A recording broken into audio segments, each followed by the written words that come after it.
Sebagaimana kita ketahui, manusia berasal dari satu garis keturunan yang sama, yaitu dari Nabi Adam alaihi salam dan pasangannya Siti Hawa. Sehingga menghasilkan keturunan-keturunan yang sangat banyak dan menyebar ke seluruh penjuru dunia ini.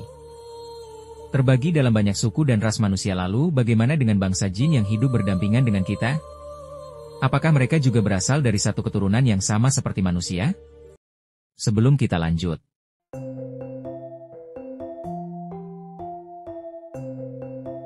Assalamualaikum warahmatullahi wabarakatuh. Syukur alhamdulillah kita bisa berjumpa lagi di channel Aris Panji. Sholawat serta salam selalu terhadap junjungan kita Nabi besar Muhammad sallallahu alaihi wasallam. Sahabat beriman yang dirahmati Allah Subhanahu wa Ta'ala. Marilah kita senantiasa untuk bersyukur kepada Allah Subhanahu wa Ta'ala atas berbagai karunia yang diberikannya kepada kita semua. Di dalam kitab Akamul Marjan fi Ahkamil Jan, yang disarahkan oleh Imam Suyuti, menceritakan tentang awal mula penciptaan bangsa jin dan kakek moyang manusia yang kita ketahui adalah Nabi Adam alaihi salam. Sedangkan kakek moyang jin adalah Sumya sebagaimana sabda Nabi kita Muhammad sallallahu alaihi wasallam.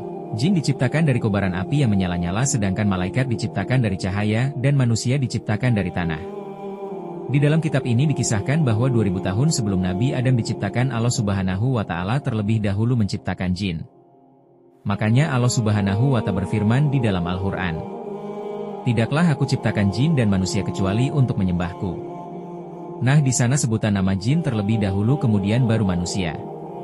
Tandanya ada makhluk yang diciptakan Allah Subhanahu wa Ta'ala sebelum manusia pertama diciptakan. Kemudian disebutkan dalam kitab itu, jin yang pertama diciptakan bernama Sumya, yang tinggal dan hidup di bumi kita ini. Kemudian setelah diciptakan jin bernama Sumya, Sumya ini memohon beberapa permintaan kepada Allah Subhanahu wa Ta'ala. Yang pertama, Sumya ini meminta bisa melihat segala sesuatu yang ada di muka bumi ini namun tidak dapat dilihat. Maksudnya di sini adalah jin itu dapat melihat manusia, namun sebaliknya manusia tidak bisa melihat keberadaan jin. Kemudian sama Allah Subhanahu wa Ta'ala permintaan Sumya ini dikabulkan. Lalu yang kedua, si Sumya ini meminta apabila di antara kami ada yang mati atau wafat, maka jenazahnya langsung dibawa ke bintang surya. Dan tidak dimakamkan di bumi tetapi ada di bintang surya. Jadi ada satu kisah di sini, Nabi Muhammad sallallahu alaihi wasallam menyuruh Bilal bin Rabah untuk mencarikan sumur dan ambillah air dari sumur tersebut. Karena baginda Nabi waktu itu mau berwudu setelah jauh berjalan. Akhirnya Bilal menemukan sebuah sumur, lantas ia mendekati sumur tersebut untuk mengambil air di dekat sumur itu. Di dekat sumur tersebut ada seseorang yang sedang berdiri, lalu Bilal meminta izin kepada orang tersebut untuk mengambil air. Namun orang tersebut tidak mengizinkannya. Kemudian terjadilah perkelahian antara keduanya, dan perkelahian itu dimenangkan oleh Bilal bin Rabah.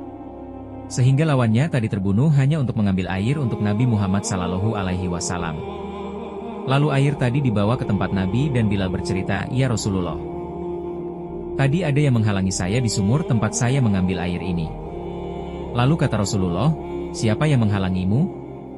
Bilal pun menjawab, "Ada seseorang ya Rasulullah di sumur itu. Sehingga aku terlibat perkelahian dan aku membunuhnya." Lalu Rasulullah menjawab, "Itu adalah jin. Coba sekarang kamu kembali ke sumur itu dan lihat, pasti sudah tidak ada jenazahnya di sana." Kemudian Bilal mengecek kembali ke sumur tersebut, dan memang benar jenazahnya sudah tidak ada. Nah, ini adalah salah satu permintaan dari Sumya tadi kepada Allah Subhanahu wa Ta'ala. Yang di sana dikatakan tiap bangsa jin yang mati, maka jenazahnya akan langsung dibawa ke bintang surya untuk dimakamkan di sana. Jadi bukan dimakamkan di bumi. Kemudian lanjut ke permintaan ketiga dari Sumya kepada Allah Subhanahu wa Ta'ala. Ia meminta agar awet muda tatkala bangsa jin menjadi tua, maka ia akan dikembalikan tubuhnya menjadi muda kembali. Makanya usia dari bangsa jin ini sangatlah panjang, jauh lebih panjang dari manusia, dan bisa mencapai ratusan hingga ribuan tahun. Kemudian di suatu hari Sumya ini menikah dengan jin pasangannya yang diciptakan oleh Allah Subhanahu wa Ta'ala. Lalu dari hasil keduanya memiliki keturunan yang sangat banyak jumlahnya. Hingga keturunan dari mereka ini mendirikan kerajaan-kerajaan yang sangat banyak juga jumlahnya. Kemudian setelah terdapat banyak kerajaan-kerajaan jin di muka bumi ini, akhirnya mereka saling berperang untuk memperebutkan daerah kekuasaan dan saling menumpahkan darah, saling membunuh satu sama lainnya. Setelah itu Allah Subhanahu wa Ta'ala memerintahkan para malaikat untuk turun ke bumi dan memusnahkan jin yang berperang ini. Akhirnya terjadilah peperangan besar antara bangsa jin dan para malaikat. Sehingga dari hasil peperangan tersebut dimenangkan oleh para malaikat. Dan jin-jin yang tersisa dari peperangan lari ke pulau-pulau yang jauh walahu alam bisyawab. Kita tidak tahu di mana pulau-pulau itu dari peperangan itu, banyak sekali dari bangsa jin yang terbunuh. Nah, pada suatu ketika ada telur jin yang menetas yang tak jauh dari tempat peperangan itu terjadi. Karena sebagaimana kita ketahui cara bereproduksi jin adalah bertelur. Lain halnya dengan manusia dengan cara melahirkan. Setelah telur ini menetas dan mengeluarkan anak jin, lalu ada satu malaikat yang iba dengan anak jin ini. Kemudian malaikat tersebut meminta izin kepada Allah Subhanahu wa Ta'ala untuk mengasuh anak jin ini.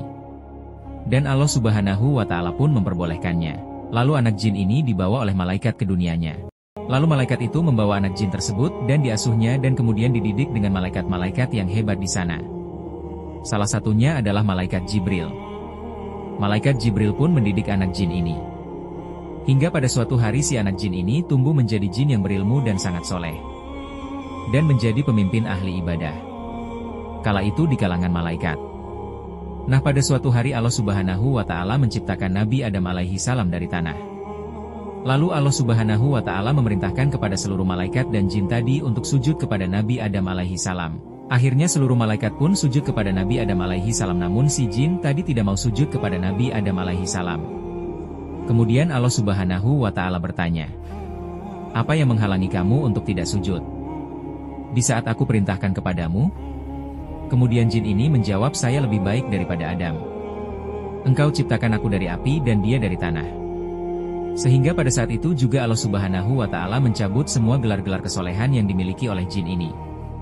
Karena memiliki sifat yang sombong tadi. Kemudian merubah namanya. Yang tadinya Azazil menjadi iblis yang kita ketahui sampai sekarang ini. Nah, teman-temanku yang dirahmati Allah Subhanahu wa Ta'ala. Jadi itulah cerita tentang Sumia, nenek moyang jin yang pertama kali diciptakan Allah Subhanahu wa Ta'ala. Semoga cerita kali ini bermanfaat. Lebih dan kurangnya mohon dimaafkan.